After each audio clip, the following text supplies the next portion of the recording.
You're listening to Civic Media. You can tune into any of our live shows on any radio station across the state with the Civic Media app. Find us in your phone's app store and listen anytime, anywhere.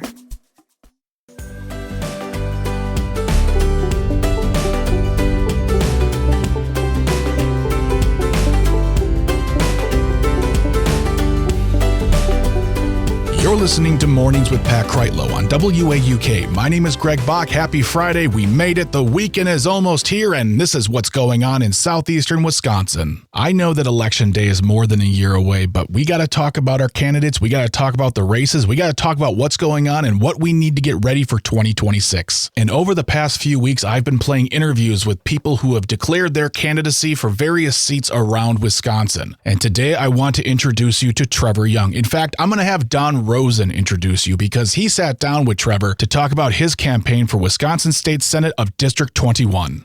Well, welcome our guest. He's running for the 21st Wisconsin Senate candidacy. He's running for that seat, and it's Trevor Young. Thanks for joining us. Don, it is an honor to be on the show. Thank you. You said you were here when you were a kid, huh? I have been here once when I was in high school, and there was a focus on community feature for young people, and it's good to be back. Now, where were you born? I was born in 1995, and I was born halfway across the world, so in Krasnodar, Russia. So my mom was not in a position to take care of me, so I was placed in an orphanage until I was 2 years old, and my dad traveled halfway across the world and saved me from a life of poverty and oppression and brought me to the center of the universe, Racine, Wisconsin. How long have you been here? My whole life. I went off to university at UW-Milwaukee, proud Panther, and get that in there. Yeah, and came right back to Racine after graduating with the degree in urban studies and urban planning. Whoa. Okay. So now you're in the transportation department, right? Yes. So leading public transportation for the greater Racine area. Okay. What did you do before that? Well, I served 2 terms on the Racine City Council, but professionally I worked at Carthage College doing employer relations, talking to employers about recruiting skilled talent to, feed a pipeline for talent for employers across southeastern Wisconsin that Carthage had internship programs with. So that, informed an experience of what can we do to attract the next generation of talent to make sure that southeastern Wisconsin is competitive. So between that and my work in local government, it's been a real education. So you work for the city now. You've been an alderman. What district was it, by the way? District 9. So proud West Racine guy. So I actually went to daycare at Atonement Lutheran and lived right across the street on Wright Avenue when I was on the city council. So when people would ask my local cred, how are you connected to this neighborhood? I would always say I didn't go very far, right across the street from daycare. I ask everybody who gets into politics the same question. Why would you want to get into it? Because 50% of the people are not going to like you for whatever reason. It just works out like that. Right. Same thing with disc jockeys. 50% of the people aren't going to like you for playing the Beach Boys or whatever you play. So why'd you get into politics? Well, good question. So I owe everything to my hometown. Growing up in Racine, I had this kind of all-American childhood, Little League baseball, product of the public schools, took classes at Wisdom Art Museum, attended the Racine Theater Guild. So growing up here, I had this real sense of gratitude. Like, wow, this community saved me. Did you work in the guild? Guild? No, just volunteer. Took classes with Mrs. Mount. That was my, theater days. And so growing up, it was like, wow, this is a pretty special place. My family has been here for 4 generations. My grandma, she actually owned a bar in downtown Racine. So as any good Wisconsinite, I have, that experience growing up at the end of it, the bar at the tavern. And so just this sense of community, this sense of gratitude. So growing up, I wanted to give back. And so looking at, how do we solve problems at a neighborhood level? I went off to university to study urban studies and urban planning because I think that that's where you make the biggest difference.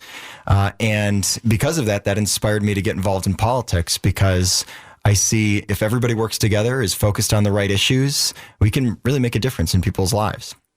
21st District encompasses Racine.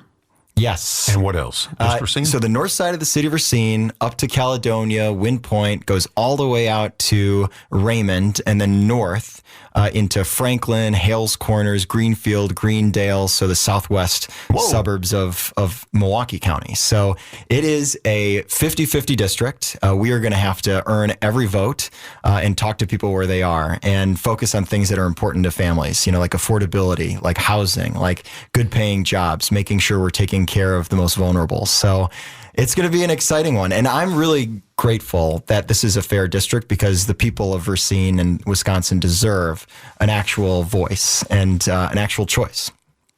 Okay, so now people hear the assembly, the state assembly, they hear the state senate. Do you guys vote on this? You obviously can vote as the whole body, but what's the difference? Is it just the size of the area that assemblymen and state senate people cover? Is that the only difference? Yeah. So for every state senator, there are 3 assembly people. So there are 3 districts per state senate district. So in Racine, we have Angelina Cruz, and then we've got 2 other members of the assembly and the rest of the district. And so it is a bigger area, covers, geographically and population wise more. And so that just means that we're going to have to get out there and talk to as many people as possible before November of next year. Well, you got to have some energy to run for office, huh? Oh, yeah. I've got my cup of coffee from Wilson's right down the street here. So, look at you. Yeah, so we're ready to go. Trevor Young is my guest. He is currently working for the city of Racine in the transportation department. What is the exact title? The transit. So it's the transit department, and I'm the transit and mobility director for Ride Racine, the public transit system in eastern Racine County. Look at that title. Whoa. Yeah, quite the. I mean, when you have a little "and" in there, that shows you've made it. Now that you've gotten to know Trevor a little bit, in the next hour, I'm going to play for you another excerpt from their discussion, and he's going to be covering what he wants to bring to his district, what he wants to bring on the campaign trail, and what he wants to hear from you, the voters. And don't forget to sign up for Civic Media Today, our new newsletter, by going to civicmediatoday.substack.com. You're listening to WAUK's local report on Mornings with Pat Kreitlow. To stay up to date with everything going on in southeastern Wisconsin, go to WAUKradio.com and sign up for our newsletter. For WAUK and Civic Media, my name is Greg Bach. I'll talk to you in 20 minutes. It's 6:59.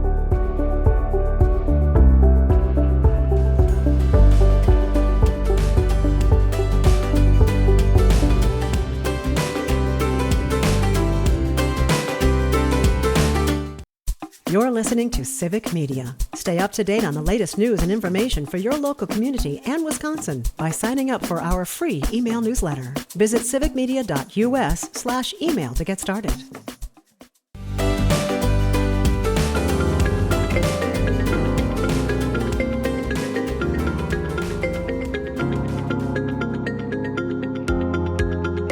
You're listening to Mornings with Pat Kreitlow on WAUK. My name is Greg Bach. I'm back, and here's what's going on in southeastern Wisconsin this morning. When I'm putting together these segments for you, I get to listen to a lot of great conversations, and some of the best ones come from Earl Ingram on his show, What's Going On, which is his brand new podcast. It's a long-form discussion program where he talks to some of the most important leaders from in and outside the community of Milwaukee, and he has one of my favorites back, Dr. Howard Fuller. Dr. Fuller is a professor emeritus at Marquette University and the founder of the Dr. Howard Fuller Collegiate Academy. And today they're talking about something very simple but very important. Today they're talking about reading and writing, and Dr. Fuller makes it clear teaching it isn't just another subject. It's the foundation of opportunity, freedom, and equality. You know, a lot of times when you get a chance to be around what some call the big people, right? The big shots. You see people sometimes, they throw it around. I was with so-and-so and so-and-so, and yeah, I was with them, and I know this person, and I know that. Well, here's a man who I'm finding out with all the people that influenced my life as a young boy, as I watched the struggle taking place, the civil rights struggle, and watch those people and drink from those people and the impact that they had. And, just couldn't imagine what it would be like to be around those people. Turns out my guest has been around all those people and knows all those people. And you know what? Never once Did you ever hear him say, well, hey, I was around this person and that person? Because that's the character of the man. And so this is our 4th episode with the one and only Dr. Howard Fuller. Good morning to you, dear brother. How you doing again? Good morning to you, my dear brother. Thanks again for having me. I really appreciate it. Man, my feet is tired, but my soul is rested every time I get a chance to dialogue with you, sup with you. Let me say this, because we're going to talk about a couple things this morning, but we want to begin with, as a parent or as a grandparent, when educating your child, you get one shot at it, Dr. Fuller, one. And so if you start off in grade school and your child is not being nourished and your child is, you're a grand educator. If your child is not getting what they need in the early stages and they fall further and further behind, the chances of them catching up is pretty remote. So let's talk a little bit about the importance of the beginning with a child when you're looking for somewhere to send your child for an education. Preschool and grade school matter, right? Yeah, everything matters, Earl. I mean, and that's sort of an obvious statement, but I want to explain what I mean by that. One of the people who I've had the good fortune to get to know is Maya Smart. And some people know Maya Smart because she's the wife of Shaka Smart. Okay. The basketball coach at Marquette. But she's Maya Smart by herself, based on right. her own accomplishments. And she's written a book, and I think she may have done an update of it. But what Maya talks about is the importance of beginning to read to your child even when your child is in the womb. In the womb. Yeah. So right. she begins to talk about how important this is even before you make the decision to send your child to school.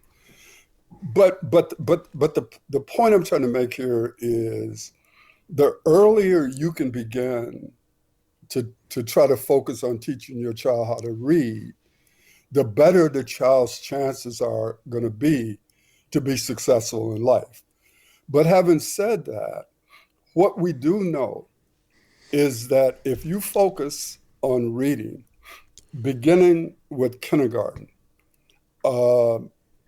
you're going to create a situation where your child is going to have a better chance of being successful in life. And so the converse part of that is also true, because there is research out there that shows that if your child can't read by 3rd grade, their chances of graduating from high school drop significantly. And so, one of the things I'm working on right now, as you know, is trying to create a reading initiative in the city of Milwaukee that I can talk to you about. But I think the general point that we're trying to make here is our most precious gift from God is our children. And it is our responsibility to nurture them, to care for them, to love them. And one of the most important things that we can do for them is to ensure that they get the best education possible. That's just the reality of it. And some of us are in a better position by virtue of the financial resources that we have available to us to do better for our children in all aspects of life, and education being one of them, than those of us who don't have access to that level of financial resources. Tomorrow, I'm going to be playing another selection from the conversation between Earl Ingram and Dr. Howard Fuller. And if you want to listen to the entire episode, go to civicmedia.us/shows. Look for What's Going On and find the episode entitled Reading in School, What's Going On. Download it now and listen to it anytime, anywhere. Again, civicmedia.us/shows. You're listening to WAUK's local report on Mornings with Pat Kreitlow. To take all your favorite WAUK shows with you on the go, download the free Civic Media app in the Apple or Google Play Store. For WAUK and Civic Media, I'm Greg Bach. I'll talk to you in 20 minutes. It's 7:29.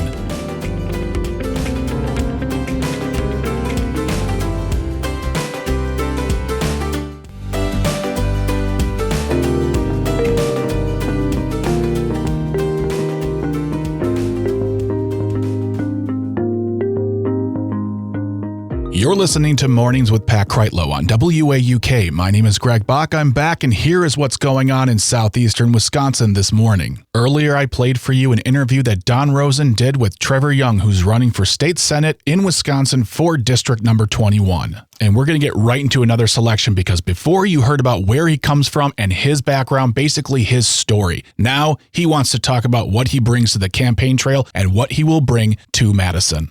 You're running for the state senate 21st district, which encompasses Racine and part of Milwaukee County. We got to know you in the first section. Let's talk about some of the issues. What's wrong that you want to correct, and what do you want to add to what's going on in the state of Wisconsin? Yes, great question. So, I see places like the neighborhood I grew up being left behind. The state of Wisconsin has a responsibility to make sure that we've got great schools, that we've got safe neighborhoods, that everybody has a chance to succeed and support themselves and their families. And I see that ideology and partisanship are really getting in the way of that. And, you've got for almost, over a decade now, this philosophy that says if we, engage in austerity and we cut, that, we'll rise to the top. And that, lab test has shown to not work. We used to be one of the top 10 states for public education. Now we've fallen down to, I think, 27.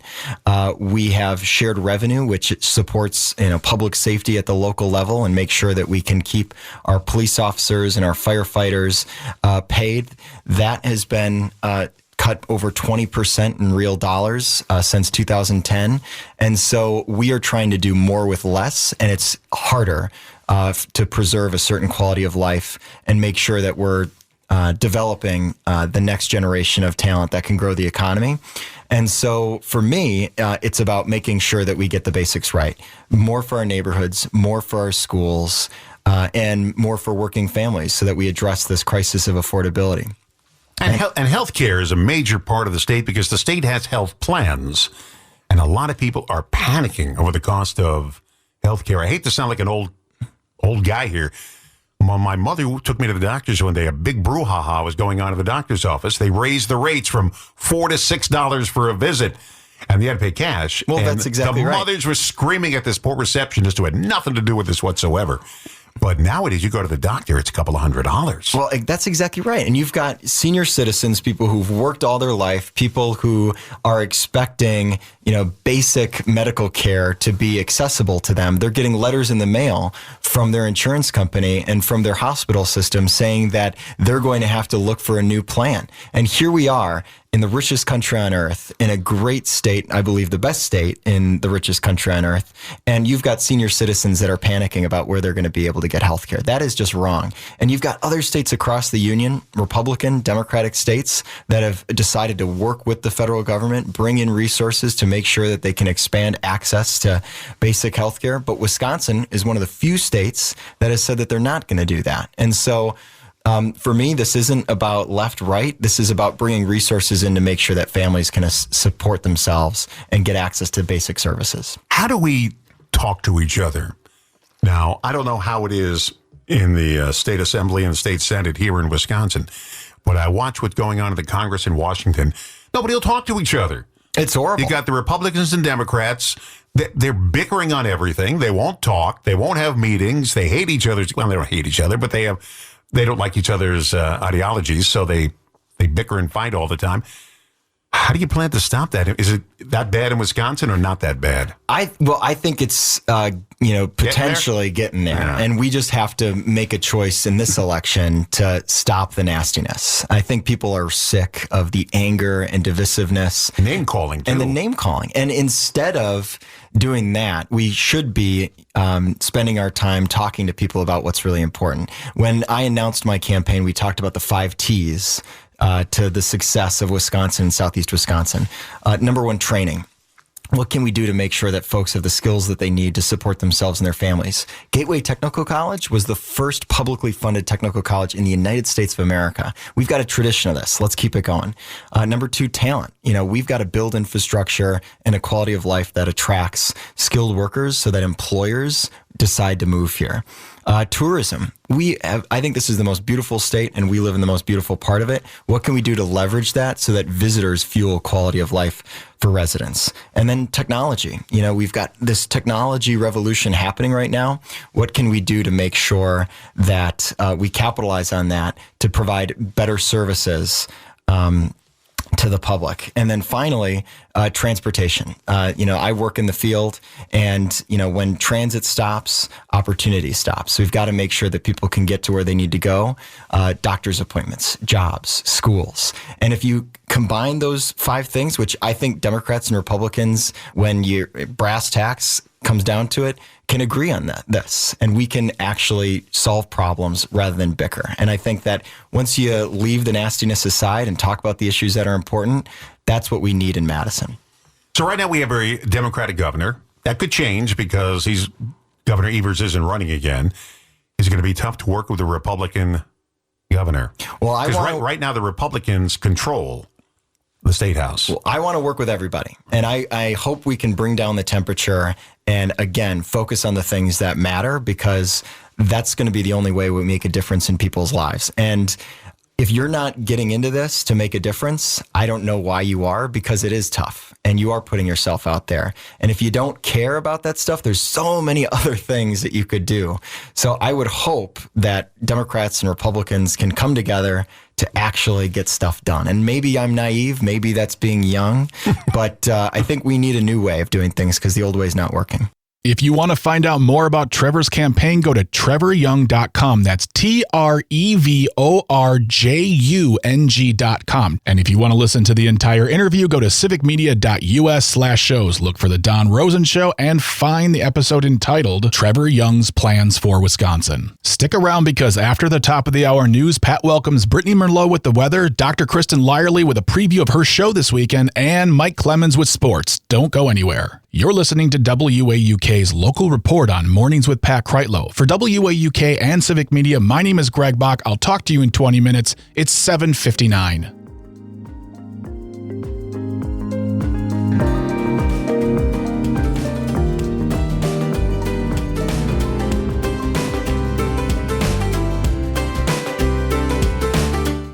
You're listening to Civic Media. Find the latest news, information, and archives of all your favorite shows on the Civic Media website, civicmedia.us.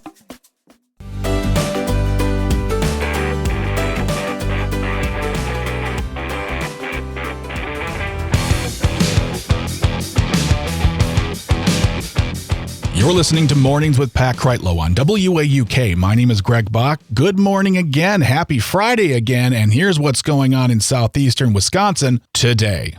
October is right around the corner, and it's knocking on the door. That's right. Baseball playoffs are here. And if you don't already know, the Brewers are top of the league, top of the division, and going to the playoffs with a first-round bye. But you don't want to hear me get into this. I barely know anything about the sports stuff because we talked to Paul Noonan for all this information. Paul Noonan is our sports guru. He stops by Matt and Air on Air to break down everything sports: Badgers, Packers, Brewers. Now we're going to talk about the Brewers. We'll get to the Packers. They had a rough week last week, but don't worry. Paul sees good things ahead. I think top of mind are the Brewers. They are likely going to have the 1 seed going to the playoffs. Their magic number is 1. That means any Brewer win or Philadelphia loss will get them the 1 seed throughout the playoffs. The Brewers are off today. They have I think a well-needed off day today. But the Phillies do play, so they could clinch it all today at some point.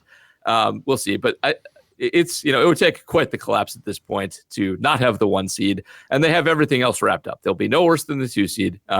They are going to be well positioned. They'll have a first round bye in the playoffs and skip the 3-game wild card. They are, however, very, very likely to end up playing the winner of the Cubs and Padres, who we just played, in the divisional round when they get there. Yeah. Which is not the best. We've talked about this on my baseball podcast a few times. The Cubs in particular are not a great matchup for the Brewers, aside from the fact that, they will be annoying in AmFam. Yeah. There is the annoyance factor, yes. There's the annoyance factor, but the one kind of team the Brewers struggle with is teams that play really good defense. They put the ball in play more than just about any other team, and they really put pressure on opposing defenses to be perfect. The Cubs, they're a good team. They're a flawed team, but one thing they are good at is they're one of the only teams that is like the Brewers' equivalent in defensive play, and that's one of the reasons the Brewers have had some trouble with them this year. So I would say, you can't predict baseball, but in that first round, that's probably going to be the Padres and Cubs. Even though we just lost a series to the Padres, I'll be pulling for the Padres. I think we're a better matchup, and that Padres series, which we won the last game last night, it was a weird series. It was weirdly officiated.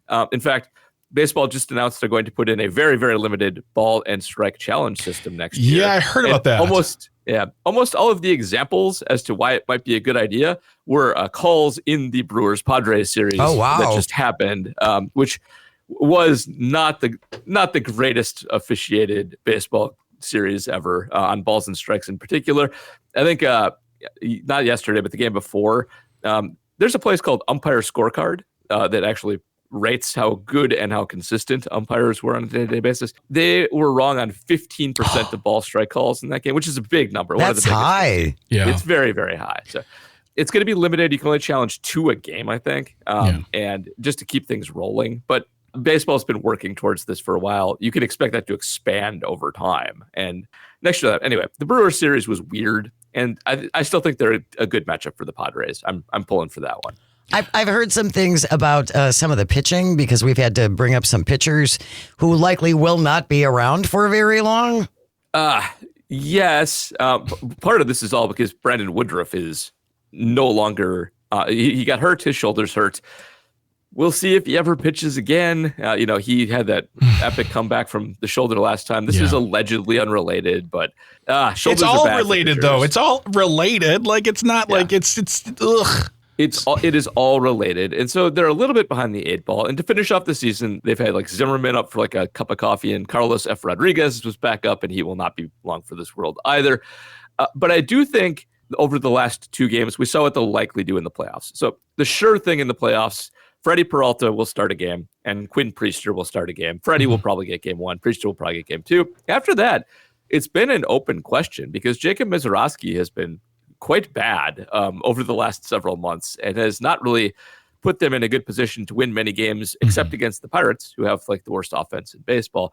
But it's probably going to be either a Chad Patrick or Jose Quintana start with a very short leash.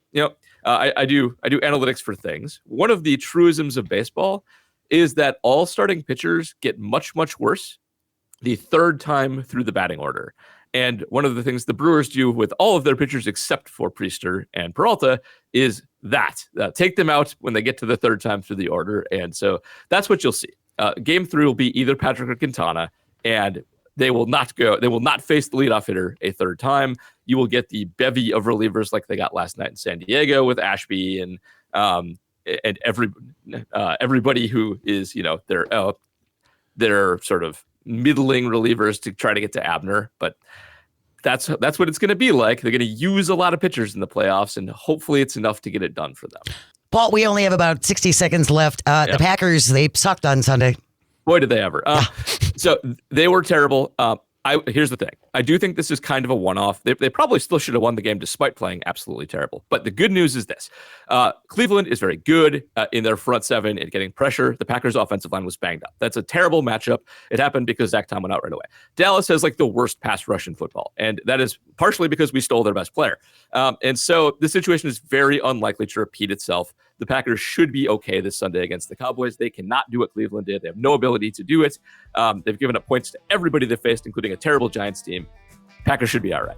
We always love having Paul around the show. He comes by every other Thursday to drop all knowledge on all things sports. So whether it's Paul or J.R. Radcliffe, tune in to Matt and Air on Air every Thursday at 10:35 for your sports fix. And you've heard me talk about it, but Civic Media has a brand new newsletter, Civic Media Today, and you can subscribe to it right now. It's free. And what you get is a roundup daily from everything we're doing here at the network, whether it's podcasts, interviews, network or local shows, and award-winning reporting. You want this in your inbox? That's easy. Go to civicmediatoday.substack.com and sign up. And remember, it's absolutely free. Stick around because after Pat is Matt and Air on Air with Jane Matanair and me, Greg Bach. And today we talked to Civic Media's political editor, Dan Schaefer. So don't go anywhere. Stay tuned. You're listening to WAUK's local report on Mornings with Pat Kreitlow. For WAUK and Civic Media, my name is Greg Bach. Have a wonderful weekend. I'll talk to you on Monday. It's 8/29.